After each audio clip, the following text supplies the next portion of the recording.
So this residence is broken into 2 units. You have a single flat, as they call it, on the first floor, and then a separate entrance, and you have a duplex as we go to the second and third floors. That is correct. Originally, this was a single family, and then a few years ago, a fire went through the building and destroyed it, and it became vacant. And it sat vacant for the last maybe 5, 6 years, maybe 7 years. So the only thing that's existing now is the facade, and that was kept intact, obviously for historic reasons. It's beautiful. It's a beautiful job.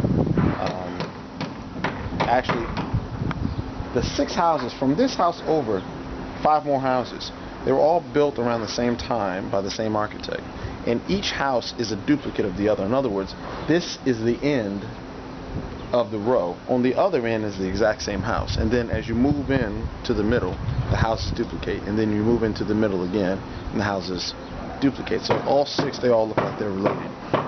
So basically, we turned it into 2 units, and we backed the house up maximum on the lot, which is 60%. That's maximum allowed lot here. This is an R4 zone.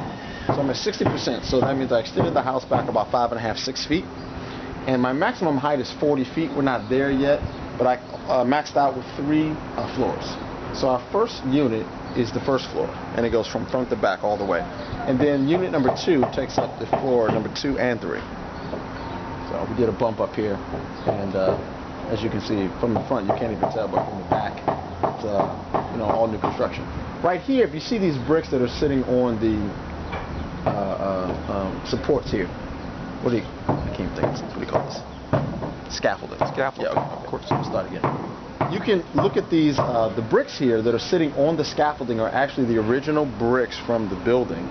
And when we took the back off, these bricks were in such good shape that we kept them. Now, some bricks we tossed out, but as you can see here also, there's some bricks here that we kept. We're going to clean these up, and we're going to put these original bricks on the back of the new house. So it's going to look like it's never been done, but of course everything is new on the inside, so it's going to be a really nice job.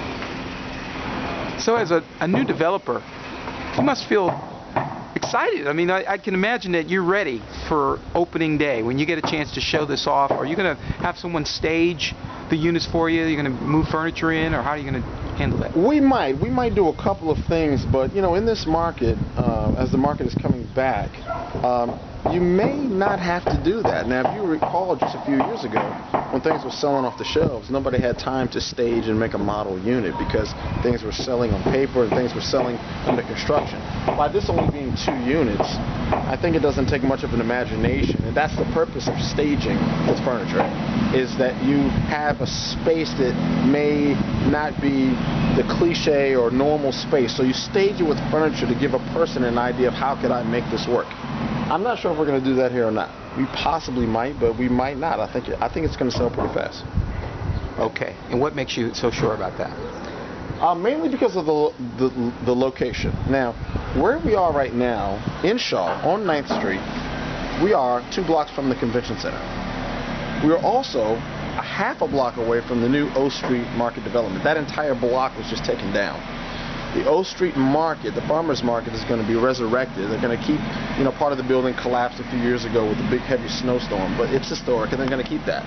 But a half a block away, we're going to have a brand new giant grocery store. That will be the largest grocery store in DC when that is built.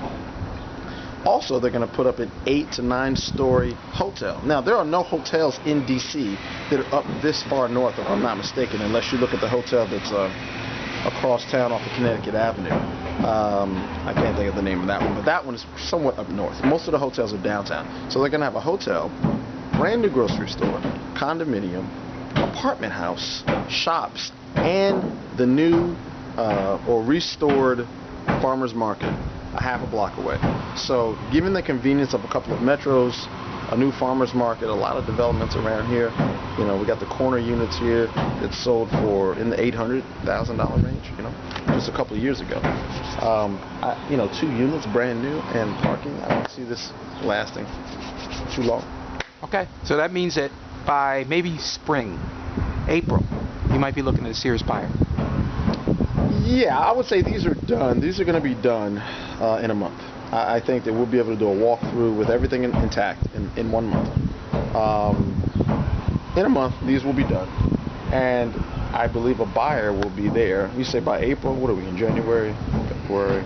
Well, you have to go into settlement, so that's usually a process. Well, if you're looking at settlement and actually handing over the keys, yeah, maybe April, May. But as far as finding 2 buyers, I see the top floor just disappearing quickly. I think we're going to price that in the $500,000 range, the low 500s, and I don't see that lasting too long.